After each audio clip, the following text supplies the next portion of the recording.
Hi, I'm Catherine, the creator of Shia and the Jetsons Community Preservation of the Promised Land. Yes, this goes out to film commissioners and producers, film producers, nice ones, good ones, normal ones who are not linked to crazy Hollyweird. Yeah, okay. I'm over here in Chino and I would like to create my own film studio here in Chino because I'm indigenous to the land. And I would like to make a movie about me being indigenous, showing my people how we're all indigenous, how my people are indigenous, and that how I own the gas company, water company, and electricity company. Now I had already made prior videos about that, but I just want to make a quick. I just want to show you or show my ancestry on ancestry.com. Here is my father, my grandfather. Uh, Here's my grandfather, and so my grandfather, his father, and his brothers. So this is in the 1800s. This is in Stillwater, Oklahoma. You can't see it, but he has a gun right here, right in between his underarm pit right here. There's a gun right there if you could see. Okay, this means that they were never slaves. We were at war. Um, but I'll show another clip of that of my grandfather. But because we're on Ancestry, and you put your family tree together. We were never slaves, and then the women here, they were dressed down to the nines. They were, had their hats, uh, and they were going into town. There's a video here or a picture here of one of his brothers in this 1800s, early 1800s, in front of a car, a Cadillac. See, they weren't slaves. So we were never slaves. We're from Choctaw Nation. On my father's side, it's my father's side, on the urban side. We own gas companies. I own the entire city of Stillwater. I proved that on my other videos with, the land deeds here. They injured my here. They injured here my grandfather here. This is my grandfather and that's his father, William Irvin. So this is J.D. Irvin being injured on his own land. The white mayors that that we call mayors today removed us from our homes, and I mean they removed us from film, from NBC News. That was ours. In 1902, you guys. In 1910, you guys built the NBC News. In 1902, my great grandmother was in the offices saying, "Hey, what happened to us? You removed us from our homes." And the commissioner is saying, "Yes, we removed you from your homes, and because of that, 640 acres is yours." So wherever you're at, 640 acres is yours because we removed you from your homes. Um, this is VC, my grandfather's grandmother. They removed her. I'm speaking for millions of my people that look just like me. They came out of her because she has sisters. She got sisters and brothers, okay? And we came out of her. Black people that you see walking around here today, we came out of her. Michael Vick, Michael Jackson came out of her. Her sisters. This is VC Nisi. We're talking about in the 1800s. So she had 18 kids. Her daughters had 18 kids. They had a lot of kids. A lot of children, excuse me, a lot of children. And they were shot out of their homes by, white people. You guys are Chinese, Mexican people that are still in office. I rightfully bidded for my land right here to create the promised land because this is just what I do. And instead of getting a congratulations from the city mayor, I get an eviction notice. That was last year in November. Because of course she can't evict me out because she's a criminal. No white Mexican Chinese city mayor can evict somebody out of their home if they're indigenous to the land. I'm indigenous to the land, and the commissioner, city mayor, who removed us says here to my great grandmother that you just seen the picture that yes, we removed you from your homes, and because of that, 640 acres is yours. See, right here. Do you know what a treaty is? And then she's like, no. And they had to explain to her what slavery is because we were never slaves. We never came from Africa. That's a lie. We were already here. So they had to explain to her what slavery is because she didn't speak the language. She speak Choctaw Nation. We spoke Choctaw. We didn't speak the English language. So they had to explain to her what slavery is. Does she know what it means? Does she know what a treaty is? They had to explain to her what that is. See, so what I would like you guys to do is to look at my film treatment that I have, that I put together, film treatment. It's a film treatment pitch deck. And I have a corporation, I have a company where my company is about curing poverty and homelessness, where every person will have their own, well, indigenous person will be able to create their own theme park in their community, and the proceeds come from that will continue to build their community. Okay, so it's a generating turnkey type business that the families will be able to run and own in their own community. Each family member will get a Jetsons, RV, top of the line RV that I invented called the Jetsons because in 2 and 3 years it will be flying like a jet. So we name it Jetsons. A family RV, top of the line, and each family will get that through the reparation task force from Governor Gavin Newsom's office that I applied for 2 years ago. The application that I applied for it at $3 to $4 trillion.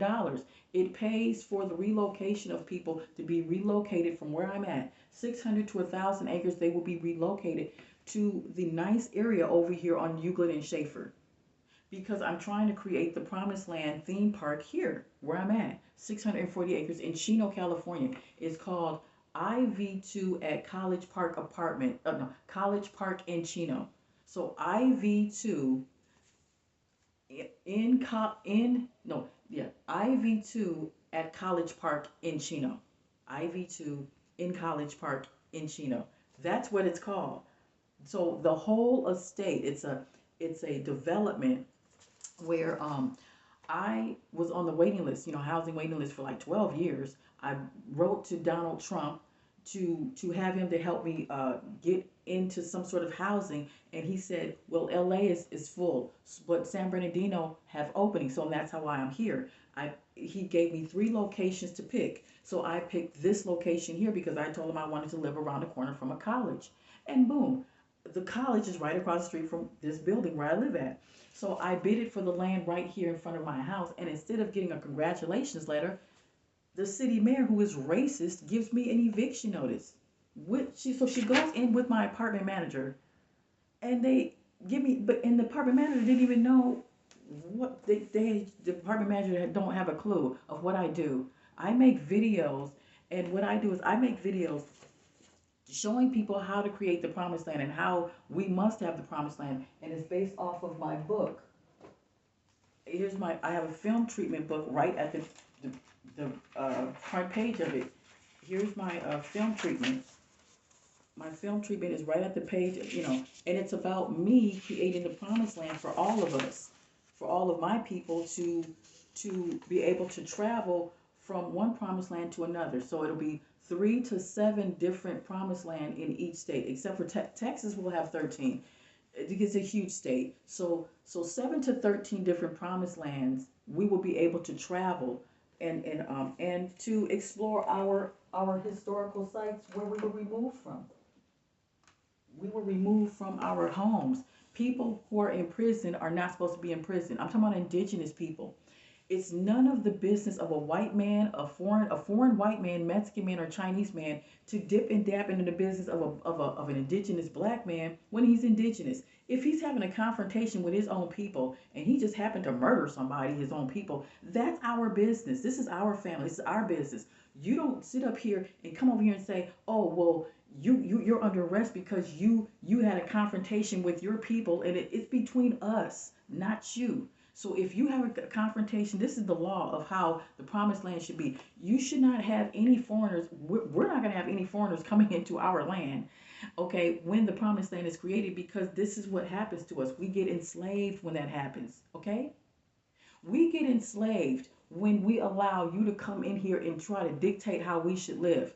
So so I'm creating the promised land here in Chino first, so that other women can come and apply here, and to be able to go to their community where they live to create the promised land just like I would have it here. And there's the blueprint that I have laid out on my company website in my book, and then the website is on the book. My website is Catherine www.catherinepromise.land. So you can look at the services, and I rightfully bid it for this land right here. This is right outside, right out here. Okay, so when I bid it for that land, through the state commissioner's office, and anybody can, whoever's indigenous to the land, have a right to bid for their land and create whatever abandoned building that is abandoned in their area. They'll be able to get $5 to $15 million to create it the way that they want it, the way that they see fit. If it's an abandoned building in their community, they should have that right. But no, they don't do that. They don't give us that right, because as you can see, what happened to me when I bidded for this 7 acres of land right here, and then they were the one that gave me the notice to bid, but they didn't know I was this color. See, they gave me this notice. See, they gave me the notice. The Chino City Mayor's office gave me this notice to bid for the land. So when I did, everything was great until they found out I was this color. Then they're like, oh no, nope. So you give it to white, Chinese, and Mexican people, but you can't give it to me where I'm indigenous to the land. And I make other videos to prove that I'm actually indigenous to Chino, to Chicago. Before you guys came here, it was nothing but us here. It was just nothing but indigenous black people here, copper colored people here, right? And we lived all over. Then you guys came and you guys scattered us. So we were already here with our castles, and I made videos about that. But I just wanted to show you here on Ancestry, that the family tree that I have built, and I have, I can print out, and I print out all the well, not all of them, but there's so many documents on here that prove that, like I own Stillwater, Oklahoma. So I would like to build, also that the movie is based off of me discovering who I really am, because I'm her, Empress Calafia, and then finding out that the movies that are being made are about me and my people. For instance, The Wizard of Oz. We were pushed out of our homes in Oklahoma, where Kansas has there's a real in Kansas there's a real home, that's the Emerald City home, that has a yellow brick road that leads to this house that I would like to bid for in Oklahoma, because I'm indigenous to Stillwater. Okay, so there's a real yellow brick road that leads to Oklahoma. So you guys build films based off of us. You write books.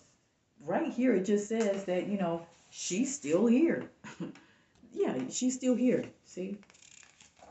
Right here, read it. Yeah. Yep, she's still here. So I'm still here. I'm here. Yeah. So I would like to make, and I have different film treatment TV series that's not related to what I'm talking about. Is other different things that people would like to see. Okay, so that's what I'm just trying to do here. I'm just trying to create my own it's a children TV station in there. There's 12 TV episodes, and there's a film. So the film will be about me, but then the 12 episodes will be totally different, and it would be like kind of like a Twilight Zone thing where people in it. But the thing about it is that it's real life. People will actually come to the promised land. It'll be filmed the way that people would come in, and they will be able to share their experiences. They'll have their own TV episode about this. So it'll be a TV episode about people coming in there and enjoying themselves at the theme park, traveling with their families, and then making a TV series about it. And in many different ways too. I mean, it's endless. It's endless. But let me get off this video. I just wanted to show that right quick. But I'll make a video later. I'll make another video later. But I just wanted to, give you that, and just also my film treatment. I have that ready, so I can send that to you right now. The film treatment of the pitch deck. I'm working with Stage 32. Wonderful people over there. Oh my God, they're so nice. Okay, so I'm working with them. So I have a team. So this is to the film commissioner. So you guys, I'll leave you a link, an email for all my Patreon members. Thank you. If you can just send this to the film commissioner, his name is Eric. I think it's Eric, yeah. And I wrote it down. So we're going to send it to Eric and then just other film commissioners too to help us get the development. So we need investors to invest in this. And, you know, and there's different TV episodes that can come about just this one film or two films that we have, that I have already, based off the book and my life. And then other people's lives will also be aired because we want to know what's going on. You know, we want to know what's going on with other people in our world that is struggling. They would be able to air their most wonderful experience or their most horrible experience. So they'll be able to show that. So this is just exciting, and I'm going to go ahead and end this video, and I'll make another video later. Okay.